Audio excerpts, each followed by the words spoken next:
بسم اللہ الرحمن الرحیم۔ السلام علیکم ورحمۃ اللہ وبرکاتہ۔ سامعین معظم، آپ دیکھ رہے ہیں اپنا چینل خوشبو پی کے۔ سامعین،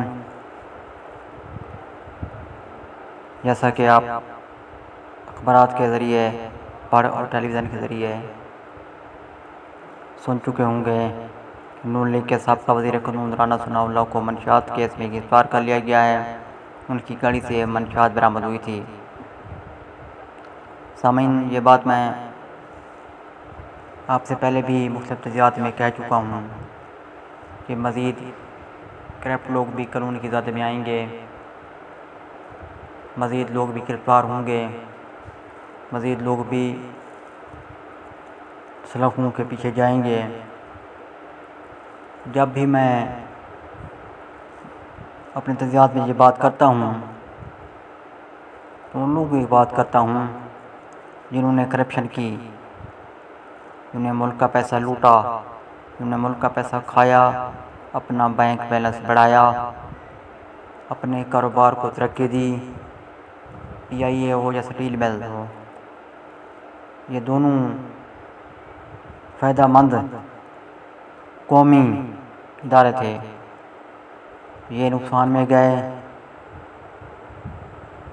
اور سیاستدان جو ہیں ان کے کاروبار دن بدن ترقی میں گئے۔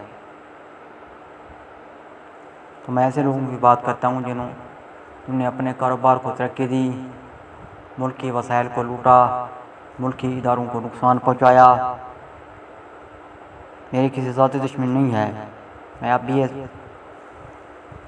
اپنے چینل کے ذریعے یہ بات کہہ رہا ہوں کہ مزید لوگ بھی گرفتار ہوں گے، جیل کے پیچھے جائیں گے، جا رہے ہیں اور مزید بھی جائیں گے۔ میں اپنے تجزیات پر قائم ہوں اور قائم رہوں گا۔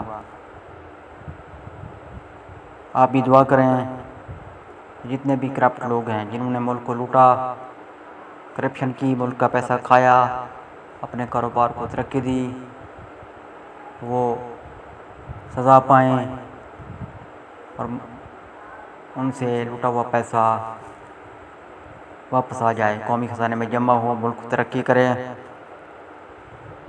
یہ ملک ہے تو ہم ہیں۔ دعا کریں کہ ملک میں خوشحالی کا دور واپس لوٹ آئے۔ ملتے ہیں بہت جلد نئی آڈیو ویڈیو کے ساتھ، نئے تجزیات کے ساتھ، نئے آئیڈیاز کے ساتھ، نئی معلومات کے ساتھ۔ تب تک کے لیے مجھے دے اجازت۔ اللہ حافظ۔ پاکستان زندہ باد۔